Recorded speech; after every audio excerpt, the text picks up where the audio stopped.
চোর মমতা শুধু চাকরি চুরি, কয়লা চুরি, বালি চুরি, গরু চুরি, রেশন চুরি করেনি, চোর মমতা ভোটারও চুরি করেছে। মেম্বার্স ডেলিগেশন অ্যালাউ করেছিলেন, তাই আমাদের সাথে 7 জন এই ধরনের জেনুইন ভোটার, কেউ 30 বছরের ভোটার, কেউ 25 বছরের ভোটার, কেউ মিনিমাম 20 বছরের ভোটার, তাদের এপিক কার্ড, আধার কার্ড এবং ভোটার তালিকা থেকে কিভাবে নাম বাদ দেওয়া হয়েছে সেটা সাথে নিয়েই তারা এসেছিলাম। এরা পিছনে দাঁড়িয়ে আছে।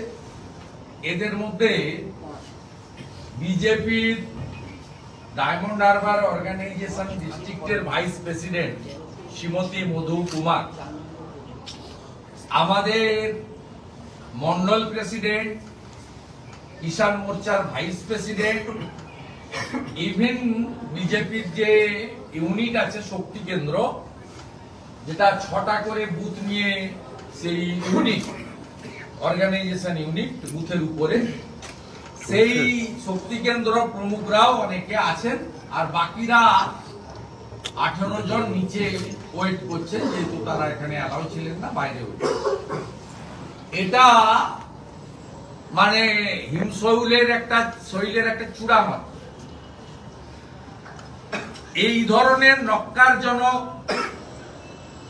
ভিডিও, যে চোর ভিডিওগুলো পঞ্চায়েতে চুরি করেছে এবং অধিকাংশই 15, 16, 16, 17, 17, 18 টাকা দিয়ে নইলে ভুয়ো খাতা দিয়ে পিএসসির মাধ্যমে নিয়োগ হয়েছে, তার অধিকাংশ ভিডিও এই নোংরামি কাজের সঙ্গে যুক্ত। এবং খুব দুর্ভাগ্যজনক হলেও সত্যি, রিটার্নিং অফিসার আর এআরও, এসডিও যারা ডায়মন্ড হারবার, আলিপুর সহ গোটা রাজ্যের অনেক এসডিও, কেউ কেউ রুখেছেন, কিন্তু অনেকেই এই অপকর্মে সামিল হয়েছেন। আর এটা ভার্বেল কনসেন্ট দিয়েছে জেলা শাসকরা, পূর্ণেন্দু মাঝির মতো জেলা শাসক, সুমিত গুপ্তর মতো জেলা শাসক, যারা সারাক্ষণ পিসি ভাইপোর পদহেলন এবং চটি চাটার কাজ করে।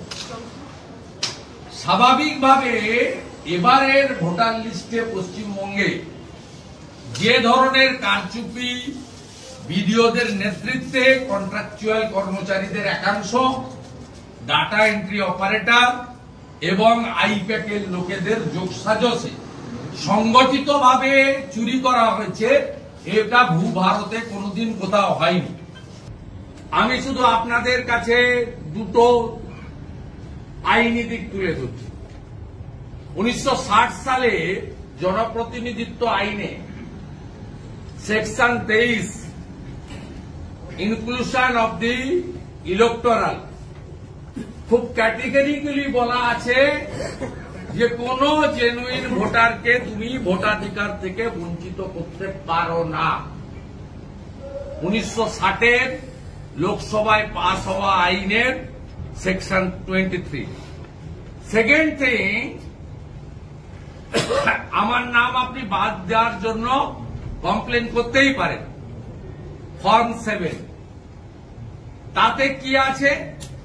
তাতে বিডিও বা তার নিযুক্ত যে অফিসার, হিয়ারিং যিনি করবেন, যাকে পাওয়ার ডেলিগেট করা আছে, তাকে নোটিশ করতে হবে আমাকে, এবং আমাকে সশরীরে উপস্থিত থাকতে হবে।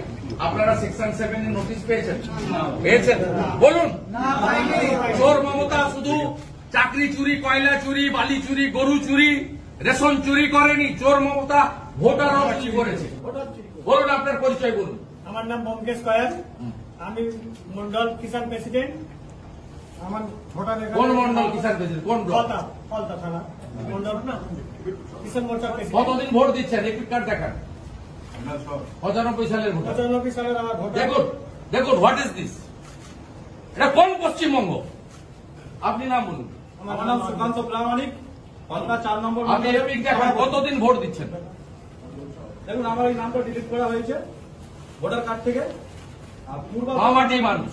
আমার আগের যে ভোটার লিস্ট ছিল, এখানে দেখুন সুকান্ত প্রামাণিক, আমি জীবিত আছি।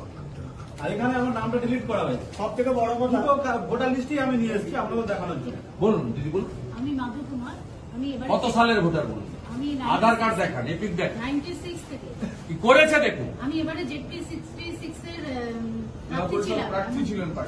এমনকি আমি পঞ্চায়েত মেম্বারও ছিলাম 2013 তে। আচ্ছা আমি রবীন্দ্রনাথ মন্ডল, আমি টকশো করবেন নাকি গণনার দিন আপনারা? আমার আইডেন্টি কার্ড এই, আমার নাম্বারটা বিপুল জয় তৃণমূলে। দেওয়া হয়েছে। এটা নিয়ে কটা টকশো হয় আমি দেখতে চাই। যারা লিখেন রাম মন্দিরের পক্ষে যে আমাদের সংবিধান ধর্মনিরপেক্ষ, তারা কালকে কি নিউজ করে দেখতে চাই এটা কোন সংবিধানে আছে। 95 সাল থেকে ভোট দেওয়া লোক, তার ভোটাধিকার কেড়ে দেওয়া হয়েছে, তার বিরুদ্ধে ফর্ম 7 জমা করা হয়নি, নোটিশ করা হয়নি। এটা কোন সংবিধানে লেখা আছে?